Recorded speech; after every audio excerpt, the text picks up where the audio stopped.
통상적으로는 대선이 끝나면 후보였던 사람이 지게 될 경우에는 뭐 예를 들면 잠시 정계를 떠나 있다거나 하물며 뭐 유학도 가고 이런 일들이 있는데 이재명 후보는 정말 이례적으로 쉼표를 찍지 않고 그대로 직진을 해가지고 국회의원 선거까지 치러버립니다. 그게 사실 논란의 여지는 있고요. 사실 지금도 논란의 여지는 있다고 생각을 해요. 이제 냉정하게 보면 본인이 대선 지면은 그 다음에 이제 나 때문에 졌다 후보들이 자기 때문에 진 건 아니지만 그냥 네. 도의적으로 그렇게 말을 하고 잠깐 외국에 나가 있거나 정치를 쉬는데 이재명 후보는 그때 이제 그 정치를 쉬지 않았고요. 그 다음에 이제 당시에 그 송영길 그 의원이 자기가 서울시장 후보로 나가겠다고 당대표였나요? 그때 아무튼 서울시장 후보로 나가겠다고 해서 그 인천 계양을을 넘기고 자기가 서울시장 후보로 출마를 합니다. 근데 그때 이제 송영길이 나가면 안 된다고 하는 의원이 너무 많았고요. 제가 봐도 저거는 말도 안 되는 저 구도에서 나가가지고 될까 했는데 어쨌든 송영길 후보가 나가고 아니 의원이 나가고 거기를 이제 이재명 후보가 받아가지고 의원이 되고요. 계양 지역에. 그렇죠. 네. 또 바로 이제 그 여세를 몰아서 8월인가 전당대회에서 당대표까지 되죠. 그래서 그때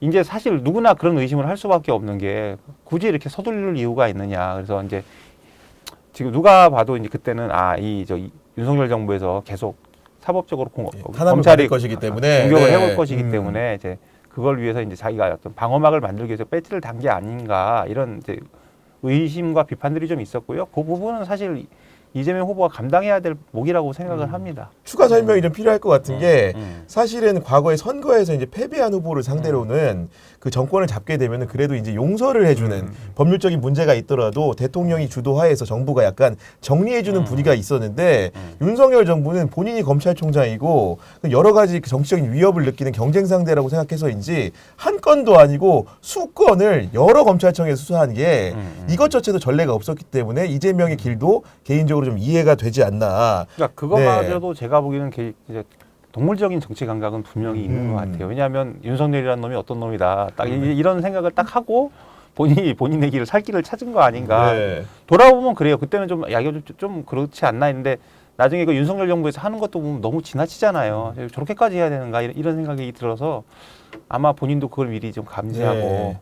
그랬던 것이 아닌가. 그리고 또 말씀하시니까 하나 생각나는 게 예전에 2002년 대선 때 그 한나라당 차떼기 사건이 나잖아요. 맞아요. 그때 네. 이해창 총재가 뭐라 그랬냐면 내가 다 했다. 내가 감옥 가겠다. 이렇게 얘기했거든. 내가 다 책임지겠다. 근데 노무현 대통령이 그걸 용서해줘요. 그러니까. 덮었어. 사실 네. 나도 걸려있다. 그러면서 네. 덮었어.